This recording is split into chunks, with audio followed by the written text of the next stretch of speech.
اعمال زندگی بنائیں گے، اعمال سے حالات ٹھیک ہوتے ہیں، یہ بات ہمیں سمجھنا ہے۔ یہ جو جنید جمشید مرحوم، کیا اختتام اللہ نے اس کا کیا۔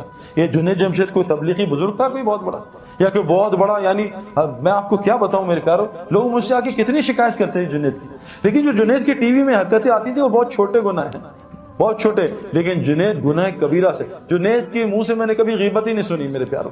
اور غیبت کرنا زنا سے بڑا گناہ ہے۔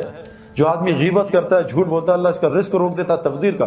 حدیث میں آتا ہے بعض گناہ تقدیر کے رزق روک دیتے ہیں، بعض گناہ ایسے ہوتے ہیں۔ میں نے جنید کے منہ سے کبھی بھی جنید کے، میں کہوں نا کہ جنید یار وہ انضمام تمہارے لیے ایسا کیسا، وہ کہا سعید بھائی صحیح تو کہہ رہا تھا، میں ہے بھی تو ایسا، کبھی اسے ریٹیلیشن میں جواب نہیں دیا کہ انضمام کی ایسی کی تیسی ہے۔ میرے پیارو 4-5 گھنٹے روزانہ اللہ کو بولتا تھا۔ جو مخلوق میں اللہ کو بولے گا، پھر دیکھو اللہ اس کا مخلوق میں کیسا موت پہ اس کا تعارف کراتے ہیں۔ اگر اللہ اس کا تعارف یہیں شروع کر دیتا وہ تو پھٹ جاتا، پاگل ہو جاتا، پتہ نہیں کسی غلط لائن پہ چلا جاتا۔ اللہ نے پوری دنیا کو دکھایا دیکھو یہ ناچنے گانے والا تھوڑے دین پہ تھا، تھوڑے دین پہ۔ میں اور جنید جمشید ہمارا دین تو کمزور ہے، ہمیں کتنے سال ہوئے ابھی، کچھ بھی نہیں، کبھی ہم یہاں غلطی کبھی وہاں غلطی، جیسے بیٹسمین ہوتا ہے نا نیا نیا، کبھی سلپ میں آؤٹ کبھی ادھر آؤٹ، تو ہم تو آئے دن آؤٹ ہو جاتے ہیں۔ ذرا سی لڑکیاں آ جائیں تو آنکھیں آؤٹ ہو جاتی ہیں، ذرا سا ماحول غلط ہے تو کان آؤٹ ہو جاتے ہیں، ذرا سا ماحول ہے کبھی زبان آؤٹ ہو جاتی ہے۔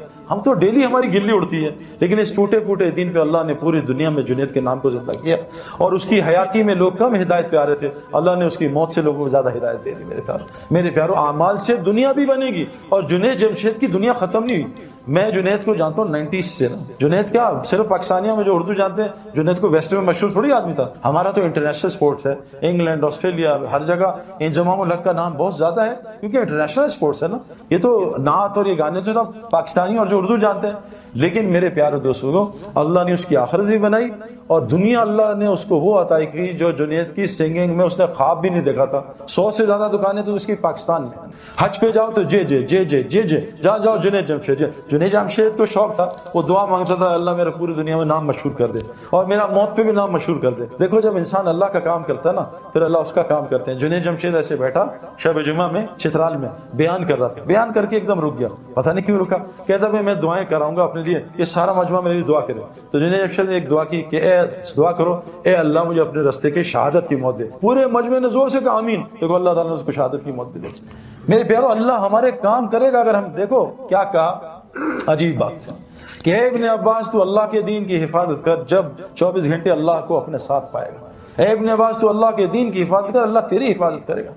میرے پیارو ہمارے اعمال ہمارے حالات ٹھیک کریں گے۔ اللہ کی قسم پوری دنیا میں حالات خراب ہیں، پوری دنیا میں حالات اور دن بدن خراب ہو رہے ہیں۔ اگر ہم اعمال پہ نہ آئے، اب تو اللہ نے یہ میڈیا پہ اتنے لوگ آ گئے، یہ مشتاق احمد، یہ انضمام، یہ ہاشم معاملہ، ہاشم معاملہ اپنے ملک کا سب سے عزت والا سٹیزن ہے، مجھ سے لمبی داڑھی ہے اس کی میرے پیارے۔ اور میں جب ساؤتھ افریقہ گیا ڈربن میں، تو میں نے ہاشم کے، جب میں وہاں ادھر میری بات تھی، اس میں 90% نان مسلم تھے، تو ہاشم ابھی بھی جہاز سے اترا تھا انڈیا کا ٹور کر کے، 1.5 مہینے کا سفر کر کے، تو موبائل آن ہوا تو اس کے دوست نے کہا کہ تمہیں گھر چھوڑو، تمہارے بیوی بچے آئے ہوئے ہیں، کہتے ہیں اور یا سعید انور کا وہاں بیان ہے اسٹیڈیم میں، وہاں جاؤ گے؟ کہا میں آ رہا ہوں، بیوی بچوں سے مل کے بیان سن کے پھر گھر جاؤں گا۔ وہاں آیا بھائی جنید بھی ملے، اس سے بات سنی، تو میں نے اس کے جو کرکٹرز تھے نا اس سے پوچھا کہ ہاشم تم سارے نان مسلم، ہاشم کا کیا افیکٹ ہے تم پہ؟ کہتے ہیں یار جب بھی ہم میچ ہارتے ہیں یا ہمیں پریشانی آؤٹ ہوتے ہیں یا گندا کھیلتے ہیں، ہم ہاشم نا یہ نماز پڑھتا ہے قرآن پڑھتا ہے، ہم اس کے چہرے کو دیکھتے ہیں، اس کے چہرے کو دیکھ کے ہمیں اتنا سکون ملتا ہے، ہم سوچتے ہیں اس کے اندر اتنا کتنا سکون ہوا۔ ہم سکون کے لیے تو سب کچھ کرتے ہیں۔ اور بھائی مسجد، مچھلی کا سکون پانی میں، مسلمان کا سکون مسجد میں ہے، یہ کہاں باہر تلاش کر رہا ہے؟ وہ عارضی سکون، ٹیمپرری، نشہ کیا ٹیمپرری سکون، پھر پریشانی، دوائی کھائی نیند کی ٹیمپرری سکون، پھر پریشانی، یہ سب آرٹیفیشل ہے۔ مچھلی کا سکون پانی میں، مچھلی کی ضروریات پانی کے اندر، مسلمان کا سکون پانی میں۔ مسلمان کی ضروریات کا تعلق مسجد کے اعمال کے ساتھ ہے، باہر نہیں ہے۔ مسجد کے اعمال، باہر کی محنت سے بستر آئے گا، نیند نہیں آئے گی۔ یہ اس کے ہمارے ہے اپنا رضا، اس کے چچا جو ہیں وہ میرے اور جنید مرحوم کے ساتھ بستر لے کے آئے، رائے میں 6 گدے لے کے آئے، میں کہا نکالے ہیں گدے، 8-10 خادم، میں کہا جنید میں آپ کے خادم، تم مجھ سے کہتے ہیں یار 20 سال ہو گئے سویا نہیں ہوں، جس چیز پہ دنیا کے ہاتھ رکھتا ہوں سونا بن جاتی ہے، مجھے بتاؤ سوؤں کیسے؟ میں کہا آپ کو رائے میں وہ یہ ہمارے دوسرے خطرناک مولوی عباد اللہ بیٹھے ہیں، ان کا کہیں بیان سن لیا تھا وہ جہنم کا موت پہ، وہ کہا وہ مولوی عباد نے ڈرا دیا ہے، بھائی مجھے بچاؤ، مجھے نیند نہیں آتی۔ میں نے کہا آپ ایسی جگہ پہ آئے ہو یا آرام سے جاگیں گے؟ کہا نہیں نہیں بھائی، نیند کی گولیاں کھاتا ہوں میں تب نیند آتی ہے۔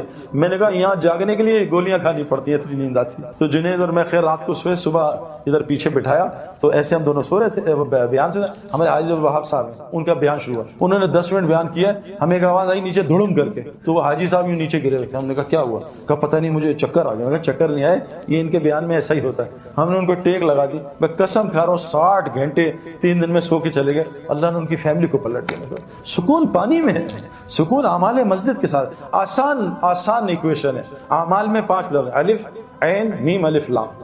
صحابہ کو اللہ نے اتنا الف اور عین پہ مال دیا تھا کہ پورے مدینہ میں زکوٰۃ لینے والا کوئی آدمی نہیں تھا۔ آج ہم طواف کرتے ہیں، اللہ معاف کرے، کہنا نہیں چاہیے، ہم جیبیں بچاتے ہیں کوئی چوری نہ کر لے۔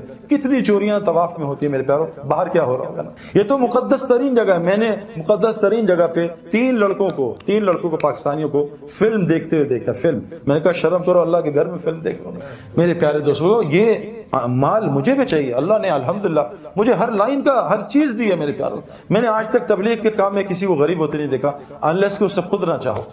جس صحابی نے ایک گھر چھوڑا اللہ نے اس کو لاکھوں پراپرٹیاں دی۔ عبدالرحمن بن عوف رضی اللہ عنہ مکہ چھوڑا، اللہ نے ان کو کتنا کچھ دیا میرے پیاروں۔ دنیا چھوڑنے پہ اللہ نے ان کو اسلام کا امیر ترین آدمی بنا دیا۔ مال کوئی مسئلہ نہیں ہے، الف عین کو ٹھیک کر لیں، الف اللہ کے ساتھ اپنے تعلق کو ٹھیک کر لیں۔ حدیث میں آتا ہے جو اللہ سے اپنے معاملوں کو ٹھیک کرتا ہے تمام مخلوق سے اللہ اس کے معاملوں کو ٹھیک کر دیتا ہے۔ ہمارا معاملہ اللہ سے ٹھیک نہیں ہے۔ اگر ہمارا معاملہ اللہ سے ٹھیک ہو نا تو جیسے ہم کہیں اللہ آپ بڑے ہیں تو ہمیں دنیا غائب ہو جائے اللہ سامنے آ جائے۔ آج ہم کہتے ہیں اللہ اکبر، اللہ غائب ہو دنیا سامنے آ جائے۔ یہ تھرمامیٹر ہے کہ میرا اللہ سے تعلق ٹھیک ہے۔ یہاں کوئی D I G S H O S P بلا لے اور ہمیں ادھر دیکھیں تو وہ کیا کرے گا؟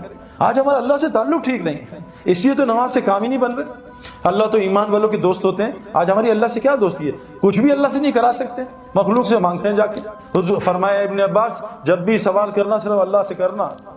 آج ہم ساری دنیا سے سوال کر رہے ہیں، اللہ سے نہیں، کیوں؟ اللہ سے لینا نہیں آتا۔ حضور صلی اللہ علیہ وسلم فرمایا جو مخلوق سے مانگے گا اللہ اس کو بڑا فقیر بنائے گا، اور قسم کھائیے جو صدقہ کرے گا اللہ اس کا مال بڑھائے گا۔ اللہ سے تعلق ٹھیک کر لیں میرے پیاروں، اللہ وہ دنیا بنائے گا، آخرت ہم سوچ بھی نہیں سکتے۔ اللہ سے تعلق رہیں گے، جو آج اس ماحول میں اس میں اللہ سے تعلق تھوڑی ٹھیک ہوگا۔ یہاں نماز پڑھی، وہاں 4 لڑکیاں دیکھی، گیا سارا تعلق۔ مسئلہ ہے میرے پیاروں۔ میرے گھر ایک لڑکا آیا، مسجد میں ملا، شہید بھائی آج کل چور ڈاکو بہت آ رہے ہیں ڈیفینس میں، کوئی تعویذ دیں میں لٹکا لوں تاکہ چور نہ آئے، گھر میں لٹکا لوں۔ میں کہا اگر چور نے 10 تعویذ لٹکائے ہوئے پھر کیا ہوگا؟ تو کہتا کیا کروں؟ میں کہا 3 دفعہ آیت الکرسی پڑھ کے گھر میں دم کرنا، انشاءاللہ چور نہیں آئے گا۔ اس نے آیت الکرسی پڑھی، صبح آیا سر پھٹا ہوا، ہاتھ ٹیڑھا ہوا، کہا سیدھے مروا دیا آپ نے۔ اور میں نے کہا اتنا مارا ہے زندگی میں نہیں کسی نے مارا، ماں گھوسے مکے ٹڈے ڈنڈے داڑ دوڑ، اتنی گالیاں، اتنا ذلیل کیا۔ میں کہا کیا؟ کہتا آپ نے مروا دیا نا۔ اب مجھ سے غلطی ہوئی کہ میں نے اسے آپریشن سے، بے ہوشی سے پہلے آپریشن کر دیا نا۔ میں اس کو سمجھاتا، کوئی اس کو پرہیز بتاتا تو میں بھی گھبرا۔ پھر ایک دم اللہ نے دل میں کہا بھائی کی بتاؤ کیا ہوا تھا؟ کہتا ہم گھر گئے سب رات کو، میں نے سب کو کہا بھی کل بھی ادھر چوری ادھر چوری، تو شہید بھائی نے بڑا اچھا دوائی دی ہے انشاءاللہ سیٹ ہو جائے گی۔ تو لیکن ڈاکٹر پرہیز بھی تو بتاتا ہے نا۔ اب اس نے دوائی کھا لی 3 دفعہ آیت الکرسی۔ میں کہا پھر کیا ہوا؟ کہا بس ہم نے ایک نئی انڈین فلم دیکھی تھی۔ اب بتاؤ پٹائی تو ہونی چاہیے، ایک طرف فلمیں بھی چل رہی ہیں ایک طرف آیت الکرسی بھی چل رہی ہے۔ تو ہمارا معاملہ اللہ سے صحیح نہیں میرے پیارے۔ اے ابن عباس تو اللہ کے دین کی حفاظت کر، اللہ تیری حفاظت کرے گا۔ آج مجھے واٹس ایپ آتے ہیں، سعید بھائی آپ تبلیغ والے کیا کر رہے ہیں؟ اس ملک میں لڑکیوں کے ساتھ یہ ہو رہا ہے، اس ملک میں یہ ہو رہا ہے۔ بھائی کیوں نہ ہو، اللہ تو حدیث میں آتا ظالم ہے ہی نہیں، رائی کے دانے کے برابر اللہ نے اپنے اوپر ظلم حرام کیا ہے۔ اللہ ظالم ہو ہی نہیں سکتا، اللہ چھوٹے ظالم پہ بڑے ظالم کو مسلط کرتا ہے۔ ان لڑکیوں سے کہا پردے میں آ جاؤ، پردے میں آ جاؤ۔ ان لڑکیوں سے کہا قرآن کہہ رہا ہے، دیکھو قرآن کی آیت ہے، اے مومن مردوں اپنی نظریں نیچی کرو۔ 7 عورتوں کو بھی حکم ہے، اے عورتوں تم بھی نظریں نیچی کرو۔ جنت کی عورتوں کی نشانی بتائیے، یہ حوریں کیا ہوتی ہیں؟ یہ خیمے میں رہنے والی ہوتی ہیں، سورہ رحمان ہے۔ جنت کی عورتوں کی نشانی بتائیے، یہ نیچی نگاہوں والی ہوتی ہیں۔ آج تو ہماری لڑکیاں لڑکے سارے اونچی نگاہوں والے، یہ جنت کی نشانیاں تھوڑی ہیں۔ جس آدمی کی وہاں جنت بنتی ہے اللہ پہلے اس کی دنیا جنت بناتا ہے، اس کا سایہ اتارتا ہے۔ وہ سکون، وہ محبت، وہ سلامتی، وہ چین، وہ بے خوف زندگی جنت کی اللہ کی قسم اللہ دنیا میں عطا کرتے ہیں۔ اور ہم نے دیکھا ہے ہزاروں کی دیکھتے ہیں۔ اور جس کی مرنے کے بعد جہنم بنتی ہے اللہ پہلے اس کی دنیا کو جہنم بناتے ہیں، جس میں سب سے پہلی نشانی اس کے دل کو سکون کو خراب کر دیتے ہیں اور اس کے دل کو خوف سے بھر دیتے ہیں۔ آج ہمارا سب کا یہ حال ہے۔ تو سب سے پہلی چیز، اور یہ اللہ سے تعلق کیسے صحیح ہوگا؟ یہ دعوت اللہ کی محنت کے بغیر نہیں ہو سکتا۔ یہ جو تبلیغ میں لگ رہے ہیں نا لوگوں کو اللہ کا تعارف تعارف کرانا. فرمایا کیا کہ تم اللہ کے محبوب بننا چاہتے ہو, تم لوگوں کو اللہ کا محبوب بناؤ, اللہ تمہیں اپنا محبوب بنا لے گا. یہ دعوت اللہ کی محنت میرے پیارو. حضرت محمد صلی اللہ علیہ وسلم آخری نبی ہیں, پہلے نبی آتے تھے لوگوں کا تعلق اللہ سے جوڑتے تھے. آج یہ ایک ایک امتی کی ذمہ داری ہے. ہر مسلمان جس نے کلمہ پڑھ لیا, شادی ہو گئی ہے, چاہے وہ لڑکی ہے چاہے لڑکا, اللہ قرآن میں کہہ رہے ہیں جس کا مفہوم, میں کن پہ رحم کروں گا؟ ان مردوں پہ اور عورتوں پہ جو ایک دوسرے کے مددگار ہوتے ہیں. کن کاموں میں؟ امر بالمعروف اور نہی عن المنکر میں, نماز قائم کرنے میں, زکوٰۃ ادا کرنے میں, اور اللہ رسول کی اطاعت میں. جو یہ 4 کام کرے گا اللہ کہہ رہے ہیں میں ان پہ رحم کروں گا. آج ہم کس پہ ایک دوسرے کی مدد کر رہے ہیں؟ آؤ میں نے موبائل کی شاپ کی ہے اس کی دعوت, آؤ میں نے کپڑے کی شاپ کھولی ہے اس کی دعوت. آج ہم لوگوں کو اللہ کی طرف نہیں بلا رہے. میرے پیارو, ایمان بنانے کے لیے اللہ سے تعلق ٹھیک اس امت کے لیے ضروری ہے. اس امت کے لیے ضروری ہے کہ لوگوں کو اللہ کا تعارف کرائے. پھر دیکھو جنید کی طرح اللہ اس کا کیسے تعارف کرائیں گے. دعوت اللہ کی محنت ہر مسلمان کے لیے امپورٹنٹ. یہ ہمارا پیٹرول ہے, اس کے بغیر گاڑی ٹھیک نہیں چل سکتی. دعوت اللہ کے بغیر آنکھ کنٹرول میں نہیں آئے گی, زبان کنٹرول میں نہیں آئے گی, کان کنٹرول میں نہیں آئیں گے. مزید اسلامی ویڈیوز کے لیے ہمارے چینل کو سبسکرائب کریں.